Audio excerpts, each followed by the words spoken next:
Hello everyone, welcome to Cosmos UGC classes. साथियों, Cosmos UGC classes में आपका एक बार फिर हार्दिक स्वागत है, हार्दिक अभिनंदन है। साथियों, हम पढ़ रहे थे भूगोल। भूगोल में हमने यूनिट नंबर 8 स्टार्ट कर रखी है, भौगोलिक चिंतन का इतिहास। भौगोलिक चिंतन के इतिहास में हमने पढ़े थे यूनानी, रोमन और अरब भूगोलवेता। अरब भूगोलवेता की अपने चर्चा चल रही थी। अपन यूनानी भूगोलवेताओं में हमने पढ़े थे जो होमर है, थेल्स, एनेक्सिमेंडर है, पाइथागोरस है, हेकेटियस है, हेरोडोटस है, हिपोक्रेटस है। प्लेटो पढ़ लिया, अरस्तु पढ़ लिया, थियोफ्रेस्टस पढ़ लिया, इरेटास्थनीज पढ़ लिया, हिपाक्स पढ़ लिया। फिर अपन ने चर्चा की थी रोमन भूगोलवेताओं की। रोमन में हमने स्ट्रेबो पढ़ा था, टोलेमी पढ़ा था, पोम्पियस मेला, जुबा, सिनेका, मैक्रोवियस हमने पढ़ लिया था। इसके बाद में हम चल रहे थे, अरब भूगोलवेताओं की चर्चा चल रही थी अपनी। अरब भूगोलवेताओं में हमने पढ़े थे, सर्वप्रथम अल बिरूनी महोदय को पढ़ा था, फिर इब्न हाकल, इब्न सीना, अल बल्खी, अल मसूदी और इब्न बतूता, इब्न खल्दून। इतने हमने भूगोलवेता की चर्चा कर रही थी। आज हम चर्चा करेंगे अल मकदीसी महोदय की, कि अल मकदीसी महोदय का है जो क्या क्या योगदान मिलता है भूगोल में। और इसके बाद में अल इदरसी, और इसके बाद में जो आने वाले भूगोलवेता हैं उनमें अल याकूबी, अल जहानी, अल जरकेली, इब्ने यूनुस, अबू मसर, जकूबी। और इनके अलावा भी कुछ भूगोलवेता हैं जिनकी हम चर्चा करेंगे इस सेशन में अपनी कॉस्मोस यूजीसी क्लासेज में, कि उनका भूगोल में क्या योगदान मिलता है, उनकी जो महत्वपूर्ण करती है वह कौन कौन सी है, उसने क्या क्या, उन्होंने क्या क्या जो है भूगोल को विकसित करने का, डेवलप करने का जो है प्रयास किया था, उसकी हम चर्चा करेंगे। सो साथियों, आज के इस सेशन में अपन चर्चा करेंगे अल मकदीसी और अल इदरसी महोदय की। इनके जो भी भूगोल में योगदान मिलते हैं उनको, और उनकी जो महत्वपूर्ण पुस्तक है उनकी हम आज चर्चा करते हैं। तो साथियों, स्टार्ट करते हैं आज अपन इस सेशन को। धमाकेदार जो अपना सेशन है इसको, इसकी शुरुआत करते हैं। साथियों, अगर वॉइस वगैरह सब क्लियर आ रही है तो एक बार थम्स अप जरूर कर दीजिएगा, ताकि मुझे पता चले कि हाँ, वॉइस वगैरह सब कुछ ओके है, शानदार तरीके से अपनी क्लासेस चल रही है। आइए अध्ययन करते हैं अल मकदीसी महोदय की। उसने विश्व को 14 जलवायु प्रदेशों में बांटा। कि अल मकदीसी महोदय है, उसने संपूर्ण विश्व को है 14 जलवायु प्रदेशों में बांटा। कि जो 14 जलवायु प्रदेश है उन्होंने पूरे संपूर्ण विश्व को इसमें विभक्त किया। उसने सर्वप्रथम बताया कि दक्षिणी गोलार्ध की अपेक्षा उत्तरी गोलार्ध में भूमि अधिक है। कि उसने सर्वप्रथम बताया था कि जो दक्षिणी गोलार्ध है उसकी अपेक्षा जो उत्तरी गोलार्ध है उसमें है भूमि की अधिकता है, भूमि अधिक है। आइए चर्चा करते हैं इसके आगे। इसके बाद में जो है, उसके अनुसार किसी स्थान की जलवायु मात्र अक्षांशीय स्थिति पर निर्भर नहीं करती है। कि किसी जो है स्थान की जो जलवायु है वो मात्र अक्षांशीय है, स्थिति पर निर्भर नहीं करती है, ऐसा उन्होंने उनका मानना है, बल्कि समुद्र भूखंड से प्रभावित होती है। कि कोई स्थान है या कोई विश्व में कोई कहाँ भी कोई सा देश या किसी देश की कहीं भी स्थिति है, उत्तरी गोलार्ध हो, दक्षिणी गोलार्ध हो, उसमें मात्र अक्षांश स्थिति की, उसका अक्षांश कितना है, 0 डिग्री है, 90 डिग्री है, 66 है, या 50 डिग्री अक्षांश पर वो स्थित है। तो अक्षांश स्थिति ही उसको निर्भर नहीं करती कि उसकी जलवायु का परिवर्तन हो, बल्कि जो समुद्री भूखंड भी उसको प्रभावित करता है। यानी कि जो समुद्र से दूरी है वो भी उसको, जलवायु को है वो प्रभावित करती है, ऐसा इनका मानना था। उसने अल मसूदी की तरफ भारतीय मानसून का विस्तृत वर्णन किया है। कि जो अल मसूदी महोदय हमने पढ़ाए थे उसने है ना भारतीय मानसून का जो वर्णन किया था, विस्तृत रूप से उसने अध्ययन किया था भारतीय मानसून का। वैसे ही जो है जो अपने अल मकदीसी महोदय है इन्होंने भी इनका वर्णन किया था। आइए चर्चा करते हैं इनके आगे। इनका भूगोल में इतना योगदान मिलता है कि इनकी जो महत्वपूर्ण बात यहाँ पे आती है वो सिर्फ यही है कि 14 जलवायु प्रदेशों में इसने जो है संपूर्ण विश्व को है विभक्त किया था। अब इसका योगदान कम मिलता है। अब आप बोलोगे कि सर योगदान कम है, इससे क्वेश्चन भी बहुत कम या न के बराबर पूछे जाते हैं, फिर आपने इसको शामिल क्यों किया अपने इस अध्ययन में, इसका कोई इम्पोर्टेंस नहीं है। तो मैं आपको बताना चाहूंगा कि इसको शामिल करने का मेरा यह उद्देश्य था कि कई बार क्या होता है, मिलान वाले क्वेश्चन पूछ लिए जाते हैं कि 4 भूगोलवेता दे दिए, चलो होमर दे दिया, फिर प्लिनी दे दिया, एक अलमकदीसी दे दिया, और जो है हमबोल्ट दे दिया। अब 4 भूगोलवेता दे दिए, 1 2 3 और 4। अब इसमें दे दिया कि मतलब अलग अलग स्कूल दे दी कि कौन सा, एक तो में तो जर्मन स्कूल दे दी, एक में रोमन स्कूल दे दी, एक में यूनानी स्कूल दे दी और एक में अरब स्कूल दे दी। अब इसको मिलान करना है। अब जो है मैंने होमर बताया था, बताया था तो आपको पढ़ाया था। होमर मैंने किस में पढ़ाया था? यूनानी भूगोलवेताओं में पढ़ाया था। तो उसका संबंध किससे है? यूनानी भूगोलवेता से। फिर मैंने जो है स्ट्रेबो, टोलेमी, प्लिनी, जुवे, मैक्रोवियस है, वो किस में पढ़ाया था? वो पढ़ाया था रोमन में। तो फिर उसका मिलान होगा रोमन स्कूल से। फिर अपन अब अरब भूगोलवेता पढ़ रहे हैं। अरब भूगोलवेता में मकदीसियत है, तो इसका संबंध सीधा है अरब स्कूल से। फिर जो हम्बोल्ट महोदय है उसका पता नहीं, अपन ने पढ़ा नहीं। अब 3 ऑप्शन सही हो गए, अपने इनको बारे में अपन को संपूर्ण पता है कि ये कहाँ से संबंधित रखते हैं, क्या-क्या इनका योगदान है। तो चौथा अपने आप ही इसमें सही हो जाएगा। और कूट वाले क्वेश्चन में है 2, अगर आपको सही आ रहे हैं तो 2 आप ऑटोमेटिक अपने अंदाज के हिसाब से या अपने माइंड के हिसाब से, आपके माइंड डिपेंड करता है कि आप कहाँ सोचते हो उसके बारे में। सभी ऑप्शन को अच्छे बढ़िया तरीके से आप पढ़ें। काफ़ी समय तो उनको देख के फिर उनका कैलकुलेशन निष्कर्ष निकाल के उस पे क्लिक कीजिए। जो ऑप्शन है आपका 100% है वो आंसर सही होगा। तो हम्बोल्ट है वो जर्मनी भूगोलवेताओं से संबंधित, तो जर्मन स्कूल से हो गया। तो इस प्रकार अपने क्वेश्चन सही हो जाते हैं। तो इसका ये उद्देश्य मेरा यही था कि अल-मकदसी को शामिल करने का, कि आपको पता चले कि अल-मकदसी है वो भूगोल से है और अरब भूगोलवेताओं से संबंधित है। ठीक है? और इसका ये याद रखना है, 14 जलवायु प्रदेशों में इसने बाँटा था। आइए नेक्स्ट भूगोलवेता अपन पढ़ते हैं आज। अल इदरसी महोदय को, ये इम्पोर्टेंट भूगोलवेता माने जाते हैं भूगोल में।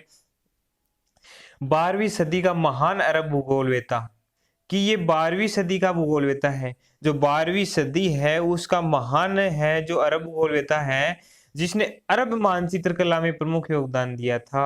ये आपको ध्यान में रखना है, यहाँ से क्वेश्चन पूछ लिया जाता है भाई। अरब जो है वो ऐसा भूगोलवेता जो महान है और अरब मानचित्र कला में भी उनका प्रमुख योगदान है। या 12वीं सदी का महान भूगोलवेता कौन सा है? तो कौन सा है? अल इदरसी महोदय। आइए पढ़ते हैं इसका जो है आगे जो भी इनका योगदान है वो। इसने 1154 में सिसिली के शासक रोजर द्वितीय, जो सिसिली है उसके जो शासक थे 1154 में रोजर द्वितीय के दरबार में, ये एक दरबारी थे उनके दरबार में, और वहां पे उन्होंने चांदी की तस्तरी पर विश्व का मानचित्र बनाया था, यानी कि सिल्वर मैप्स भी बोलते हैं इसको। और एकमात्र ऐसा भूगोलवेता जिसने चांदी की तस्तरी पर या तस्करी पर या प्लेट पे उसने विश्व का मानचित्र बनाया था। और ये संबंध किससे है? ये संबंध है सिसिली के शासक रोजर द्वितीय से 1154 में। और चांदी की तस्तरी पर विश्व का मानचित्र सिल्वर मैप्स, एग्जाम में यही पूछ लिया जाएगा आपको सीधा कि सिल्वर मैप्स किससे संबंधित है। तो आपको क्या देना है? अल इदरसी है उससे संबंधित है क्या? Silver maps. या ऐसा क्वेश्चन आ जाए कि चांदी की तस्तरी पर विश्व का मानचित्र बनाने वाला कौन सा भूगोलवेता है? तो अल इदरसी महोदय को बताना है अपन को।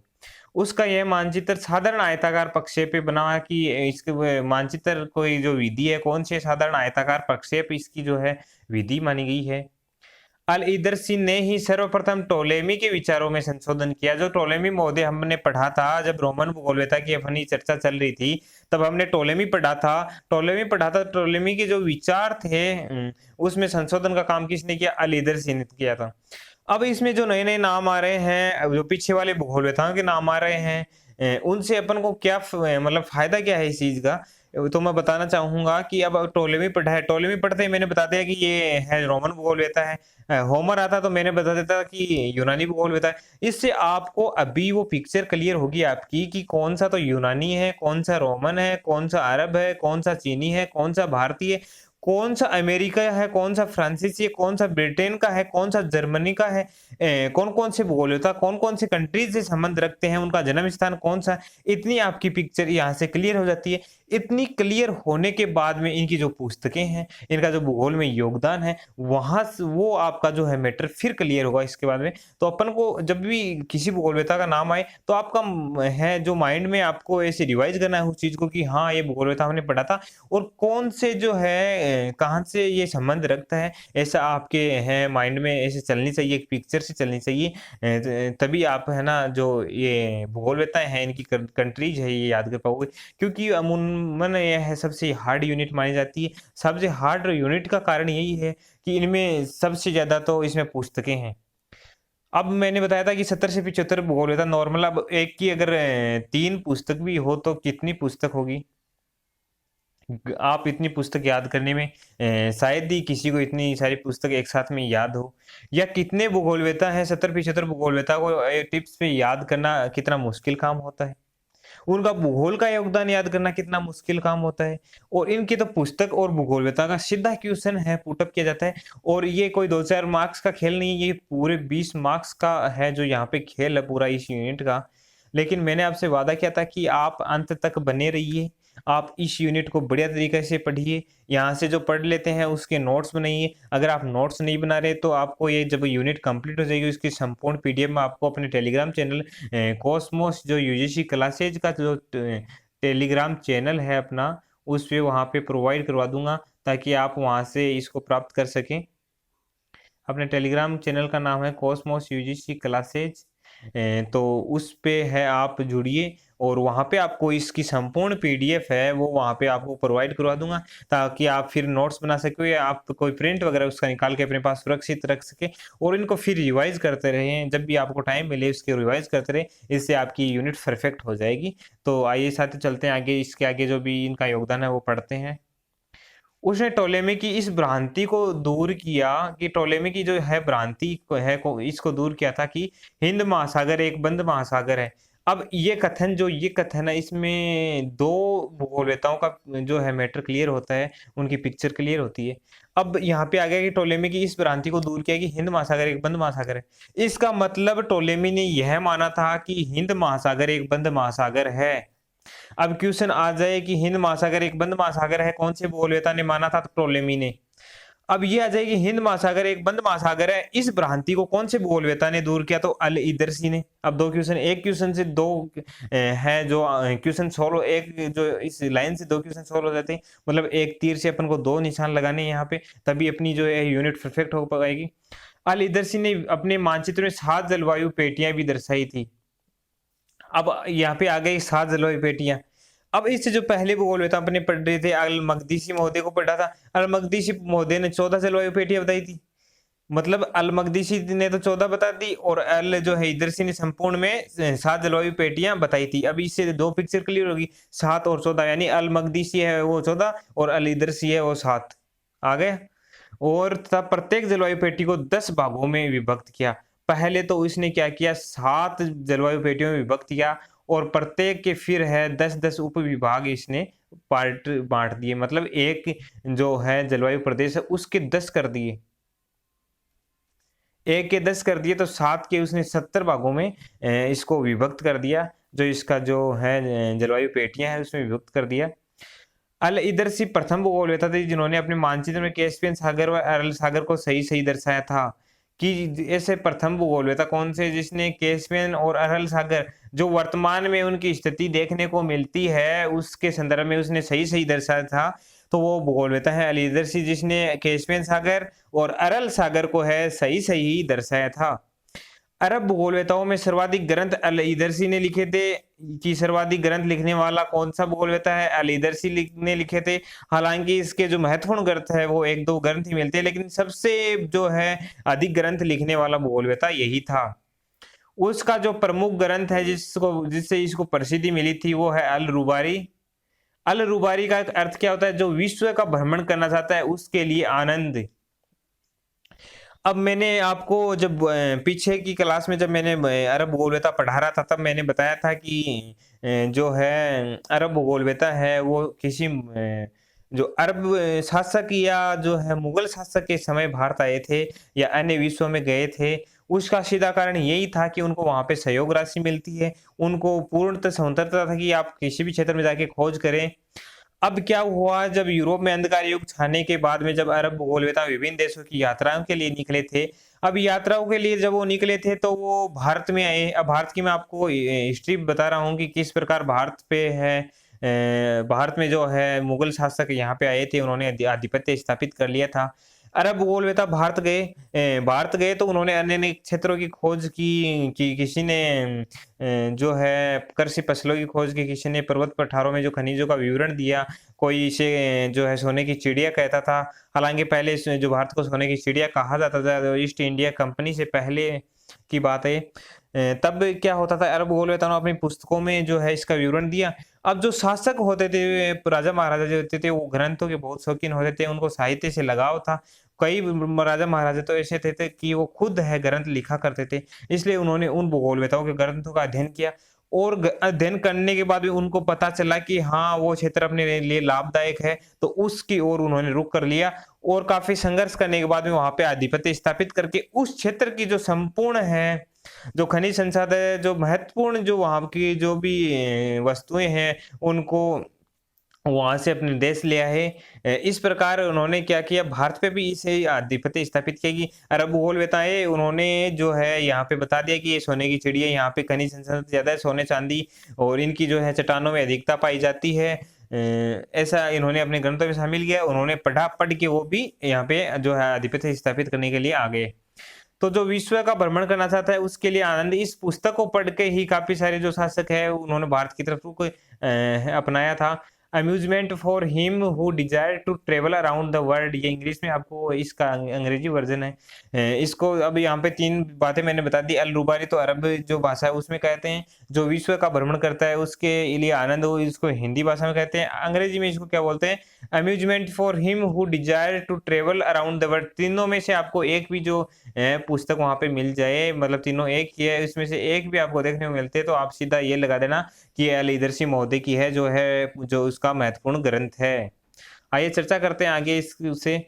इस ग्रंथ में उसने एक मानचित्रावली भी प्रकाशित की। जो अल रुबारी है इसमें उसने मानचित्रावली प्रकाशित की। मानचित्रावली क्या होती है कि मानचित्रों का संग्रह होता है, उसे मानचित्रावली कहते हैं। जिसमें 69 है जो मानचित्र थे, उसमें मानचित्रों की संख्या कितनी थी, 69 मानचित्र थे। और कौन से ग्रंथ में शामिल थी मानचित्रावली, ये थी अल रुबारी में। जो विश्व का भ्रमण करना चाहते हैं उनके इच्छुक के हितार्थ है, ये उसमें 69 मानचित्र शामिल किए थे। जोबार्ट महोदय ने इदर्शी की पुस्तक का फ्रांसीसी भाषा में अनुवाद किया था। ये भी क्वेश्चन आपसे पूछा जा सकता है कि कौन सा भूगोलवेता हुआ है या कौन से विद्वान ने अल इदर्शी की जो पुस्तक है अल रुबारी, जो अरब भाषा में लिखी गई है, वो उसको अरब से जो फ्रांसीसी भाषा में उसका अनुवाद किसने किया था। तो इसका सही आंसर क्या होगा, जोबार्ट महोदय। इसके अलावा इसके जो और ग्रंथ है वो पढ़ते हैं। इसके और ग्रंथों में अपन चर्चा करते हैं अल किताब अल रुबारी। जो अल किताब अल रुबारी है ये भी इसका ग्रंथ है अरब भाषा का। नजातुल मुस्ताब, आपको एक ग्रंथ याद रखने हैं, आपको इसकी जो है इसमें पीएचडी नहीं करनी है कि ग्रंथ में क्या विवरण दिया गया है, क्योंकि कोई महत्वपूर्ण ग्रंथ होता है उसका तो मैं खुद ही बताते चलता हूँ। बाकी यहाँ से आपको कोई नहीं पूछेगा कि इस ग्रंथ के अंदर क्या है, इसकी हिस्ट्री क्या है, इस ग्रंथ में क्या शामिल किया गया। आपको तो बस सीधा सा ये दे देगा नजातुल मुस्ताब मिलान वाला दे दिया, या नजातुल मुस्ताब बुक किस भूगोलवेता की है, तो आपको तो बस सीधा क्लिक करना है कि अली इदर्सी महोदय की ये जो पुस्तक है। और ये रोजर्स बुक है, रोजर्स बुक भी अली इदर्सी की है। इसके अलावा एक बुक इसकी और मिलती है जिसका नाम है संदर्भ पुस्तिका। जो संदर्भ पुस्तिका है, जो संदर्भ पुस्तिका है उसकी एक पुस्तक और मिलती है। आइए अब बुधवार रिवाइज करते हैं। आज के सेशन में इतना ही था मैटर। रिवाइज करते हैं कि कौन कौन सी चीज इसमें महत्वपूर्ण है। हमने पढ़ा है अल मकदीसी महोदय को, अल मकदीसी महोदय को पढ़ा था। जलवायु 14 जलवायु प्रदेशों में इसको बांटा था, ये इसकी महत्वपूर्ण बातें हो गई। और इसके बाद हमने पढ़ा था जो है अल इदर्सी महोदय को। अल इदर्सी महोदय को मानचित्र कला में प्रमुख योगदान माना जाता है। सिसिली के शासक रोजर्स द्वितीय के समय चांदी की तस्तरी पर है विश्व का इसने मानचित्र बनाया था, यानी सिल्वर मैप से बनाया था, जिसे स्पेशल स्फीयर कहा जाता है। इस मानचित्र को है जो चांदी का मानचित्र, इसको क्या कहते हैं, स्पेशल स्फीयर कहते हैं। ये मानचित्र किस पे आधारित है, आयताकार प्रक्षेप पे बना है। और इसके अलावा इसमें जो है महत्वपूर्ण बातें हैं, मानचित्र को 7 जलवायु पेटियों में विभाजित कर 10 भागों में इसने उप विभागों में इसको विभाजित कर दिया था। इसके बाद में जो है अल रुबाली इसका महत्वपूर्ण ग्रंथ है। जो विश्व भ्रमण करना चाहता है उसके लिए आनंद, मतलब विश्व भ्रमण करने वाला जो भी व्यक्ति है उसके लिए इसमें महत्वपूर्ण जानकारी है, क्योंकि इसने भ्रमण करके जो सभी देशों की स्थिति है, वहाँ की जो विशेषताएं हैं उसको इसमें शामिल किया था। इसके अलावा जो है इसने मानचित्रावली भी प्रकाशित की थी एक, जिसमें 69 मानचित्र थे। जोबार्ट महोदय ने इदर्शी की पुस्तक का फ्रांसीसी में अनुवाद किया था। इसके अलावा इसकी जो पुस्तकें मिलती है इसमें अल किताब अल रुबारी, नजातुल मुस्ताब, रोजर्स बुक, और मैंने बताया था संदर्भ पुस्तिका भी यहाँ पे इसको देखने को मिलती है। तो साथियों आज के सेशन में इतना ही, मिलते हैं नेक्स्ट क्लास के साथ में। नेक्स्ट जो बोलवेता हम पढ़ेंगे वो पढ़ेंगे अल याकूबी अल जहानी और जकूबी महोदय को, क्योंकि आगे आने वाली जो बोलवेता है उनका योगदान बहुत कम सीमित देखने को मिलता है। तो उनको लगभग 2 क्लासों में हम समाप्त मतलब उनका अध्ययन करके फिर हम इसकी एक टेस्ट सीरीज रखेंगे। टेस्ट सीरीज रख जैसे ये कंप्लीट हो जाएंगे, पहले तो अरब बोलवेता, उसके बाद में मैं आपको एक बार इनका जो है आपको रिवाइज कराऊंगा। ये जो यूनानी पढ़े थे, रोमन और अरब बोलवेता पढ़े थे, इनको एक बार टिप्स पे करवाने की आपको जो है महत्वपूर्ण बातें हैं, टिप्स पे एक सेशन रखेंगे अपन छोटा सा। उसमें आपको रिवाइज कराने की मैं सोच रहा हूँ कि आपको पीछे का जो मैटर रिवाइज करा दूं, ताकि वो कड़ी जुड़ती जाए। रिवाइज कराने से उसमें जो डबल फायदा है, और रिवाइज आप एक तो खुद बुक से करते हो और एक आप सुनते हो, देखते हो, तब रिवाइज करते हो। उससे आपको दरसे और सर्वे में ज़्यादा आपको प्रॉफिट मिलता है, क्योंकि आपने संप्रेषण पढ़ा है कि संप्रेषण कौन सा उचित रहता है, दरसे सर्वे सबसे बेस्ट रहता है। तो आपको देखना भी है, सुनना भी है। उससे आपको क्या कि ये सारी चीज़ें रिवाइज होती चली जाएगी, आपको ये जो यूनिट्स हैं ये परफेक्ट होती जाएगी। तो साथियों विदा लेते हैं, मिलते हैं नेक्स्ट क्लास के साथ में। धन्यवाद।